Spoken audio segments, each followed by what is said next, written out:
I'm here to tell you that there are two types of people in this world. You might think that they are men and women. You might think that they are Marmite lovers and Marmite haters. You might think that they are writers and the rest of you.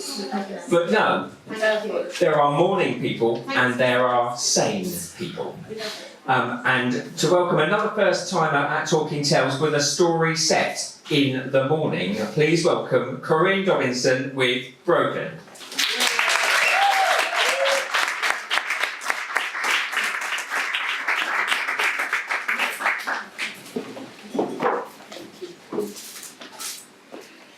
We broke that shaving mirror the first week of our marriage in a bit of post-nuptial passion.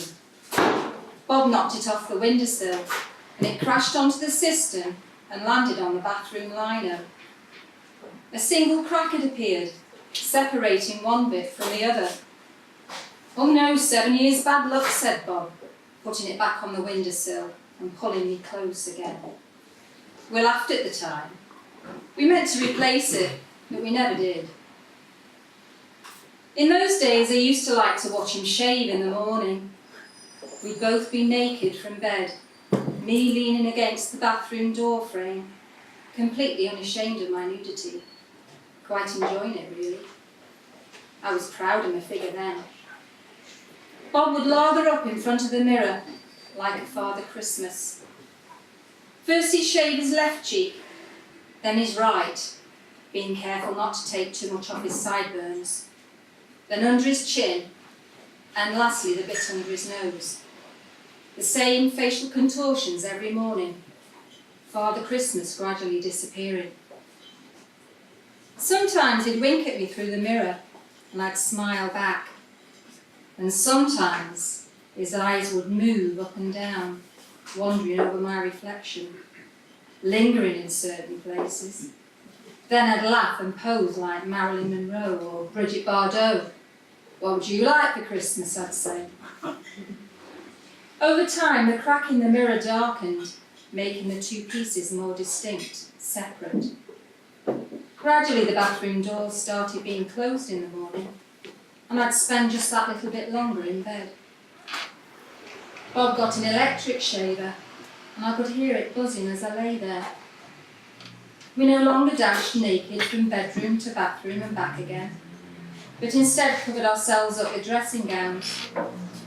Then he started wearing pyjamas and me a nightie to keep me warm on my side of the bed.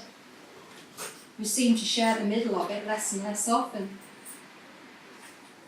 I used to use one half of the mirror to do me right eye and the other for the left. Bob had always said I never needed makeup and preferred me not to wear it.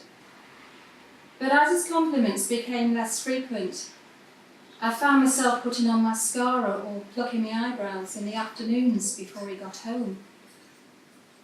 As time passed, he made little jokes about my wrinkles appearing, or he squeezed a bit of fat around my hips as he passed me at the kitchen sink when I was washing up. I didn't think it mattered, but then it started. The cold sighs like showing disappointment to a child. The blaming there was always something wrong. The put-downs. All increasing over the years into one long nag. But this morning, I was in the bathroom, leaning into one side of the mirror, putting my face on, well, half of it, trying to make an effort, like he told me to. And I noticed something green had started to grow in the crack in the mirror. Like a disease, I thought to myself. I was just checking the finishing touches, if you could call them that, when he stomped upstairs. He leaned against the door frame, arms folded, and looked at me through the mirror. Just like I used to, but with happiness in my eyes all those years ago. Two reflections of Bob looked back at me. Two angry and contorted faces, two mouths moving, going on and on about nothing. Something to do with the washing, I think it was. Then out of those two mouths comes something so vile, even for him. I spun round in shock to see his back descend the stairs, and as I did so, knocked the mirror off the windowsill. It bounced onto the cistern and shattered on the floor into 100 tiny pieces. 100 fragments of me looked back at myself. Down in the kitchen, I took the Weetabix out of its box and reached under the sink for the dustpan and brush. I went back up to the bathroom, the splinters staring back at me still, 100 eyes, hurt, questioning, watching my every move. I swept them up gently, tipped them into the box and sealed it with masking tape.